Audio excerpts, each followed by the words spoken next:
وہ بالکل چپ سی ہو گئی۔ واقعی کیوں یہاں دیگچے کے دیگچے ایک وقت کے کھانے پر ختم ہو جاتے تھے؟ اس نے تو کبھی اس پہلو پہ سوچا ہی نہ تھا، اور اماں بھی ان کے ہر ظلم و زیادتی سے آگاہ تھیں، پھر بھی چپ چاپ سہے جاتی تھیں۔ ہمارا مال، دل میں ایک کانٹا سا چبھا۔ 11 برس قبل ابا کی ڈیتھ سے پہلے یہ فیکٹریاں، یہ جائیدادیں، بینک بیلنس، یہ امپورٹ ایکسپورٹ کی پوری بزنس امپائر سب ابا کا تھا، اور یہ آغا کریم خان یہ راجہ بازار میں کپڑے کی ایک دکان چلاتے تھے۔ غفران چچا ایک معمولی سی کمپنی میں انجینئر بھرتی تھے، اور آرزو کے والد اسد چچا تو وسیم کی طرح تھے، بے روزگار، نکمے، نکھٹو اور نالائق۔ پھر کیسے ابا کے چہلم کے بعد وہ اپنے اپنے کرائے کے گھر خالی کر کے باری باری دنان بسے۔ یہ آغا ابراہیم کا گھر تھا۔ آغا ہاؤس 3 منزلہ عالیشان محل نما کوٹھی تھی۔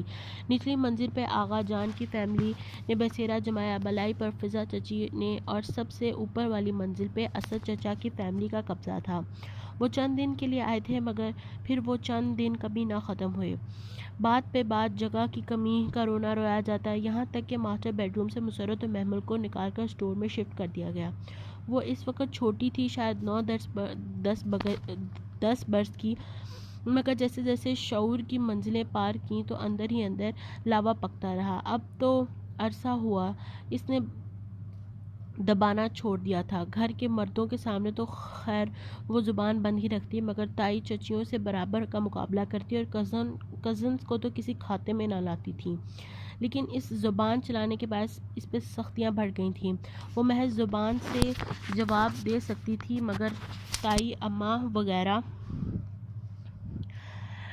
دوسرے حربے بھی استعمال کرتی تھیں۔ جب سے اس نے اپنے ذاتی جیب خرچ کے لیے ایک دوست کے والد کی اکیڈمی میں ٹیوشن دینی شروع کی تھی، اس کو گھر واپس آنے میں دیر ہو جاتی، اور نتیجتاً یا قصداً اس کے لیے دوپہر کا کھانا نہ رکھا جاتا۔ ایک دفعہ اماں ایک روٹی اور سالن کی پلیٹ بچا کر کمرے میں لے گئیں، مگر تائی مہتاب کی نگاہ پڑ گئی اور گھر میں بھونچال ہی آ گیا۔ وہ باتیں سنائی مسرت کو، ایسے ایسے چوری کے الزام و القابات سے نوازا کہ پھر مسرت کبھی اس کے لیے کچھ بچا کر کمرے میں نہ رکھ سکی۔ شاید تائی یہ سب اس لیے کرتی تھی کہ تاکہ وہ ٹیوشن چھوڑ دے، اور جو 1500 روپے اس ٹیوشن سے ملتا ہے وہ اسے نہ ملے۔ اور ٹیوشن کی اجازت بھی تو کتنی ہی منٹوں سے اسے ملی تھی۔ جب سب کے سامنے اس نے پوچھ لیا تو شروع میں ہی سب اس سے اکھڑ گئے، لیکن اس کا فقرہ ٹھیک ہے، آج 1 تاریخ ہے، لائیے آغا جان میری پاکٹ منی نکالیے، مگر وہ اتنی ہی ہونی چاہیے جتنی سدرا اور مہرین آپی کی ہے، کیونکہ اگر مجھے پاکٹ منی نہ ملی تو میں سدرا اور مہرین کے ہر اچھے اور مہنگے جوڑے کو آگ لگا دوں گی۔ وہ پہلی دفعہ اتنی جنونی ہو کر بولی تھی۔ مزید 10 منٹ کے بحث کے بعد اسے اجازت مل گئی تھی، اور ابھی جو اماں نے یاد دلایا کہ وہ لوگ ان کا مال کھاتے ہیں، تو یہ سوچے بغیر نہ رہ سکی کہ کچھ ایسا ضرور ہے کہ آغا جان اس 20 سالہ لڑکی سے خائف ہیں۔ اگر کبھی وہ اپنا حصہ مانگنے کھڑی ہو جائے تو کیا ان کا کیس اتنا کمزور گا کہ وہ عدالت کا فیصلہ اپنے حق میں نہ کروا سکیں گے، اور انہیں ہر چیز محمل کے حوالے کرنا پڑے گی؟ اور کیا وہ 20 سالہ لڑکی اتنی باہمت ہے کہ وہ سب کو، ان شطرنج کے اتنے ماہر چال بازوں کو ہرا دے گی؟ جواب اس کا ایک زوردار نہیں تھا۔ وہ کبھی بھی ان کے خلاف اٹھ کھڑی نہیں ہو سکتی تھی، لیکن اگر کبھی اس کے ہاتھ ان کی کوئی کمزوری لگ جائے، کوئی دکھتی رگ جسے وہ دبا کر اپنے حساب کتاب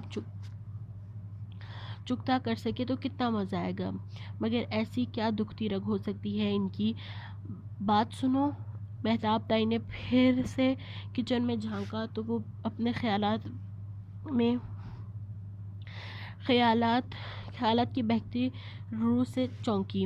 فواد کہہ رہا ہے کہ میٹھے میں چاکلیٹ سوفلے بنانا چاہیے، یوں کرو وہ ابھی سے سٹارٹ کر دو، اور ہاں کوئی کمی نہیں ہونی چاہیے۔ بہت عرصے بعد میرے بیٹے نے کسی خاص میٹھے کی فرمائش کی ہے۔ بہت مان و فرمان اور تنبیہ بھرے انداز میں کہہ کر وہ پلٹ گئیں، اور محمل کے ذہن کی بھٹکتی روح اسی ایک نکتے پر منجمد ہو گئی، میرا بیٹا۔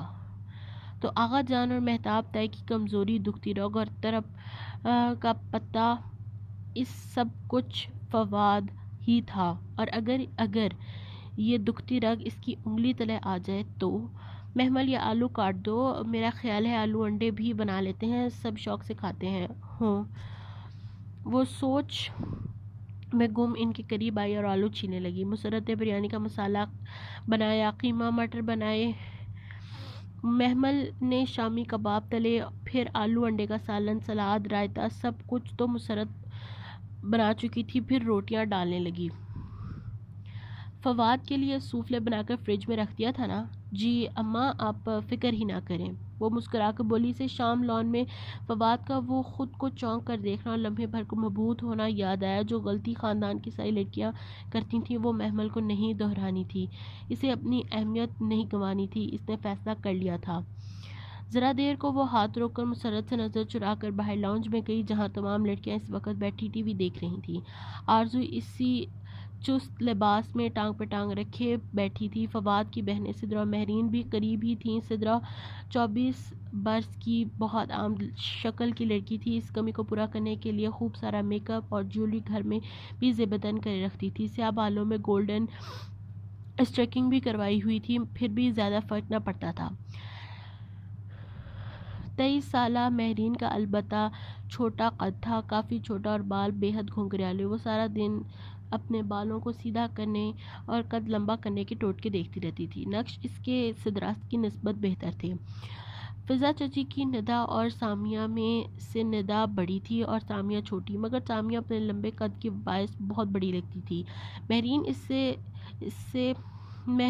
اس سے اسی باعث خار رکھتی تھی، اور سامیہ بھی ماں کی طرح میٹھی میٹھی باتوں میں سارا دن مہرین کو مزید احساس دلاتی رہتی تھی۔ ندا کی شکل ذرا اچھی تھی، ثانوی رنگت پر بڑی بڑی آنکھیں اسے قدرے ممتاز بناتی تھیں، اور طبی آرزو اس کو ناپسند کرتی تھی۔ شاید وہ جانتی تھی کہ فواد کے لیے اس کے مقابلے پہ سامیہ کمزور ہے، جبکہ ندا ایک مضبوط امیدوار تھی۔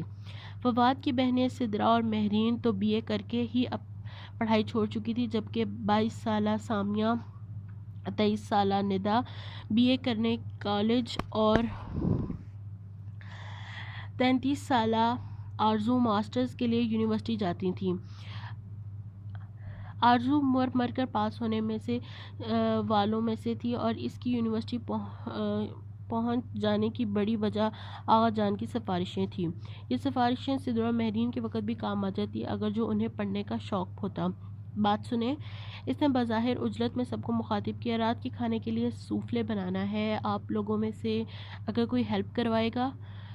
نہیں، آرزو نے ریموٹ سے چینل بدلتے اسے دیکھنا بھی گوارا نہ کیا۔ ندا اپنے ناخنوں پر سے کیوٹیکس کھرچ رہی تھی، لمبی سی۔ سامیہ فوراً فون کی طرف متوجہ ہوگی۔ مہری نے چہرے کے آگے رسالہ کر لیا اور سدرا بہت اہتمام سے ٹی وی کی طرف دیکھنے لگی۔ چلیں فائن، وہ واپس کچن میں آ گئی۔ ڈائننگ ہال میں روز کی طرح کھانا کھایا گیا۔ محمل ہمیشہ کی طرح سب سے آخری کرسی پہ موجود تھی، جو آغا جان کی سربراہی کرسی کے بالکل سیدھ میں تھی۔ مسرت ادھر ادھر چیزیں پکڑاتی رہی۔ میٹھا لے آؤ۔ کھانا ختم ہوا تو مہتاب تائی نے محمل کو اشارہ کیا۔ مسرت ابھی جو جھوٹے برتن اٹھا کر کچن کی طرف گئی تھی۔ میٹھا تو آج نہیں بنایا؟ وہ بہت اطمینان سے بآواز بلند بولی تو سب چونک کر اسے دیکھنے لگے، مگر فواد نے الجھ کر ماں کو دیکھا۔ میں نے کہا تھا چاکلیٹ سوفلے بنانا ہے۔ جی مگر آپ کا چاکلیٹ سوفلے نہیں بنا۔ محمل، یہ کیا بدتمیزی ہے؟ تائی اماں نے گرا کے کہا۔ بدتمیزی؟ فواد بھائی، آپ یہ کھانے کی ڈشز گنے، بریانی، مٹر قیمہ، اروی گوشت، آلو کباب، سلاد، رائتا، ذرا گن کر دیکھیں۔ یہ سب اماں نے اکیلے بنایا ہے۔ میرے ایگزامز ہو رہے ہیں، میرے پاس وقت نہیں تھا کہ بناتی، اور آپ کی ان بہنوں سے کہا بھی کہ فواد بھائی کے لیے سوفلے بنانا ہے، ہیلپ کروا دو، مگر سب نے انکار کر دیا۔ اب اتنا سب کچھ کرنا اور اوپر سے میٹھا بنانا ہمارے بس سے باہر ہے۔ سوری، میں کل بنا دوں گی، یا اگر میری ماں کی تھکن سے بڑھ کر آپ کو اپنا ٹیسٹ عزیز ہے تو میں انہیں بھی کہہ دیتی ہوں۔ اماں، اس نے آواز لگائی ہی تھی کہ جہاں لڑکیاں بے چینی سے پہلو بدل رہی تھیں اور مہتاب تائی کچھ سخت سنانے ہی لگی تھی کہ وہ کہہ اٹھا، نہیں نہیں اٹس اوکے، میں نے خیال نہیں کیا کہ تمہارے ایگزامز ہیں، اور ممی، اس نے ماں کو تنبیہی نگاہوں سے دیکھا، کچن کا کام صرف محمل اور مسرت چچی کی ذمہ داری نہیں ہے، ان ساری نواب زادیوں سے بھی کہا کریں کہ ہاتھ بٹایا کریں۔ ہاں تو کرتی تو ہیں۔ ہاں ٹھیک ہے، آقا جان نے نیپکن سے ہاتھ صاف کرتے بات ختم کرنا چاہی۔ جو جوان بیٹا جو ان سے اونچا تھا، جو اس کی بات کے آگے انہیں اپنی بات کمزور لگ رہی تھی، مہتاب تئی پہلو بدل کر رہ گئی۔ نائمہ چچی زیر لب بڑبڑائیں، اور تو فضا چچی بھی خاموش سی ہو گئیں۔ لڑکیاں الگ شرمندہ۔ وہ اطمینان سے فواد کے اٹھنے سے قبل اٹھ گئی تھی۔ مسرت کو برتن اٹھاتے پہلے تو علم نہ ہو سکا کیا ہوا ہے، اور جب ہوا تو معافی تلافی کرنے لگی۔ اندر آ کر محمل کو بھی ڈانٹا، مگر وہ پرواہ کیے بغیر کتابوں میں سر دیے بیٹھی رہی۔ فواد کے اٹھنے کے بعد یقیناً تائی نے بہت سنائی، مگر فواد کے الفاظ کا اثر زائل نہیں کر سکتی تھیں۔ اس کی گھر میں ایک مضبوط حیثیت تھی، اور پہلی دفعہ کسی مضبوط حیثیت والے نے محمل اور مسرت کی طرف داری کی تھی۔ سو بہت سی خوبصورت خواتین رات کو کڑتے ہوئے سوئی تھیں۔ صبح کالج بس کے لیے وہ بس اسٹاپ پر رکھے بینچ کی طرف آئی تو ذہن ابھی تک ادھر ہی الجھا ہوا تھا۔ بینچ پہ بیٹھتے ہوئے اس نے سرسری سا دیکھا، وہ سیاہ فام لڑکی اس طرح بیٹھی تھی، گود میں رکھی کتاب کے کناروں پہ مضبوطی سے ہاتھ جمائے خاموشی سے سامنے دیکھ رہی تھی۔ وہ جمائی روکتی بیٹھ گئی اور بے دلی سے بس کا انتظار کرنے لگی۔ اس نے وہی کل والا اجرک کرتا جینز کے اوپر پہن رکھا تھا اور بال اونچی پونی ٹیل میں بندھے تھے۔ سوچ وہیں فواد کے ارد گرد گھوم رہی تھی۔ صبح وہ جلدی نکلتی تھی، تب تک وہ نیچے نہیں آیا کرتا تھا۔ اس کا کمرہ دوسری منزل پہ تھا، جو تھی تو غفران چچا فضا چچی کی اماجگاہ، مگر وہ کنارے والا کمرہ فواد کا پسندیدہ تھا، سو وہ اس کو عرصے سے پہلے الاٹ کر دیا گیا تھا۔ فضا چچی کی 2 بیٹیاں اور ایک بیٹا حسن ہی تھا، سو وہ کمرہ ان کی ضرورت سے زائد تھا، اور یہ محمل کا دل ہی تھا، جانتا تھا کہ وہ کمرہ تو خاص طور پہ ابا نے اس کے لیے بنوایا تھا۔ مگر سیاہ فام لڑکی اسی خاموشی سے سامنے دیکھ رہی تھی۔ وہ بور ہونے لگی تو ادھر ادھر گردن گھمائی۔ سیاہ کتاب دیکھ کر کل والا واقعہ یاد آیا۔ یہ کتاب کب ملی تھی آپ کو؟ بغیر تمہید کے اچانک سوال کیا۔ اس لڑکی نے اطمینان سے گردن اس کی طرف موڑی۔ 2 سال پہلے۔ یہ کس نے آپ کے لیے خصوصی چھوڑی تھی؟ ہے کوئی؟ وہ ذرا مسکرائی، موٹی آنکھوں کی چمک پڑ گئی۔ آپ کو اچھا لگتا ہے وہ؟ اس نے غور سے چمک کو دیکھ کر کہا۔ بہت زیادہ۔ آپ اسے کیسے جانتی ہیں؟ میرا مطلب یہ تو صدیوں پرانی کتاب ہے۔ بس میں جانتی ہوں۔ اور یہ کتاب یہ آپ کو آپ کا ماضی، حال اور مستقبل کیسے دکھاتی ہے؟ اس میں سب کچھ لکھا ہے، گزرے وقت اور وہ جو میرے ساتھ پیش آنے والا ہے، اور مجھے ایسے موقع پہ کیا کرنا ہے، سب کچھ لکھا ہے۔ محمل کا دل ذرا زور سے دھڑکا۔ وہ سیاہ فام لڑکی اسے بہت عجیب بات بتا رہی تھی، جانے کیسی پراسرار بھید بھری کتاب تھی وہ۔ آپ کو اس سے کتنا فائدہ ہوتا ہے؟ جتنا تمہاری سوچ سے اوپر ہے۔ پھر آپ کے تو بہت مزے ہوں گے، آپ اس کو پڑھ کر سب کچھ جان لیتی ہوں گی۔ ہاں، مگر اس میں کچھ عمل ہیں، پہلے وہ پرفارم کرنے ہوتے ہیں، پھر ہر وہ چیز ویسی ہی ہوتی ہے جیسے اس میں لکھا آتا ہے۔ عملیات؟ وہ چونکی، اندر کوئی الارم سا بجا۔ یہ تو کوئی سفلی علم یا کی ماہر بیٹھی تھی، اسے ذرا احتراز کرنا چاہیے۔ ہاں، سیاہ فام لڑکی مسکرائی۔ جو وہ عملیات کر لے، وہ اس کتاب کے ذریعے دنیا پر راج کرتا ہے۔ سب لوگ اس کی مٹھی میں آ جاتے ہیں اور ہر شے اس کے لیے تسخیر ہو جاتی ہے۔ صرف میں نہیں، اگر تم بھی اس کتاب کا خاص علم سیکھو تو تمہیں اس کے الفاظ میں اپنا ماضی، حال اور مستقبل نظر آئے گا۔ اور اس کے بعد کیا ہوگا؟ وہ سحر زدہ سی ہو کر سوال کیے جا رہی تھی۔ اس کے بعد اس کتاب کو چھوڑ نہیں سکتی تمہیں اپنی زندگی اس سے باندھ کر ہی گزارنی ہوگی، اور اگر میں اسے چھوڑ دوں تو تم تباہ ہو جاؤ گی، تمہاری ہر چیز، ہر محبت، سب تباہ ہو جائے گا۔ اس کو لے کر تم چھوڑ نہیں سکتی، یہ سب اتنا آسان نہیں ہے۔ محمل گھبرا کر اٹھ کھڑی ہوئی۔ میری بس، اسی پل بس قریب آتی نظر آئی، وہ دوڑ کر بس کی طرف جانے لگی۔ تم ایک دن ضرور آؤ گی میرے پاس، سیاہ فام لڑکی مسکرائی تھی۔ تم ایک دن ضرور گڑ گڑا کر یہ کتاب مانگو گی، میں جانتی ہوں تم لوگوں کی ستائی ہوئی ہو، تمہارا دل زخمی ہے اور ہاتھ خالی ہیں، اور جس دن یہ دل پوری طرح ٹوٹ جائے گا میں تمہیں یہ کتاب دے دوں گی۔ جاؤ، تمہاری بس آ گئی ہے۔ وہ خوف زدہ سی بس کی طرف لپکی تھی۔ آج راڈ پکڑ کر اندر چڑھتے اسے پیچھے دیکھنے کی ہمت نہیں ہوئی تھی۔ شام کو اس نے بہت محبت سے چاکلیٹ سوفلے بنایا تھا، اور جب وہ خوب ٹھنڈا ہو گیا تو ٹرے میں سجا کر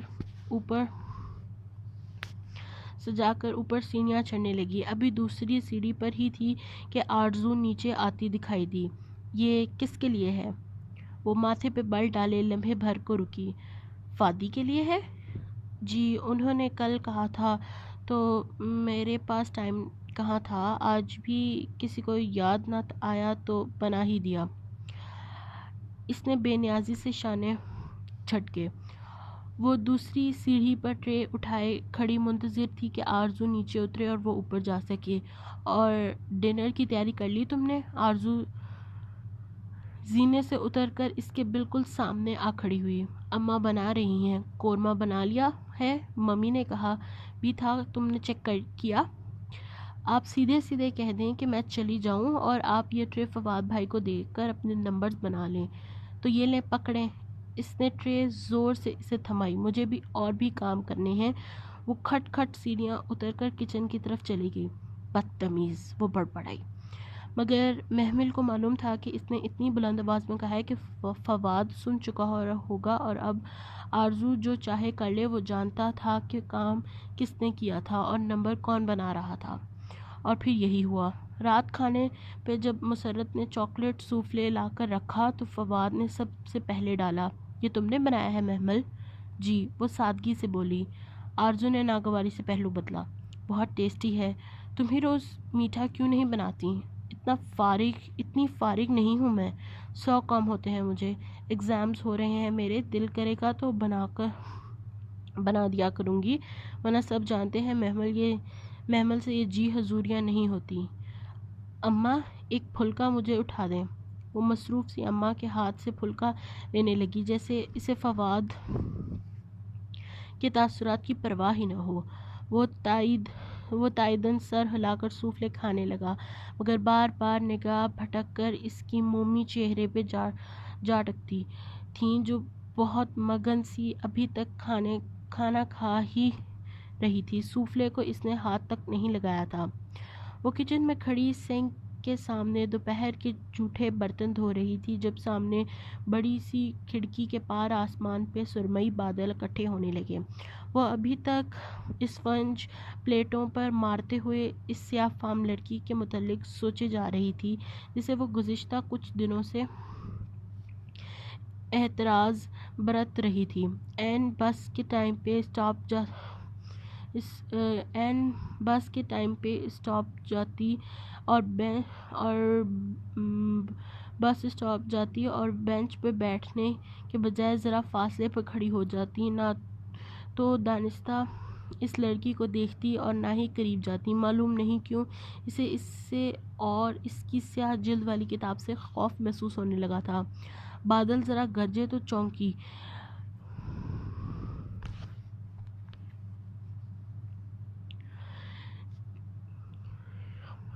نیلگوں سنہری شام پر ذرا سی دیر میں چھایا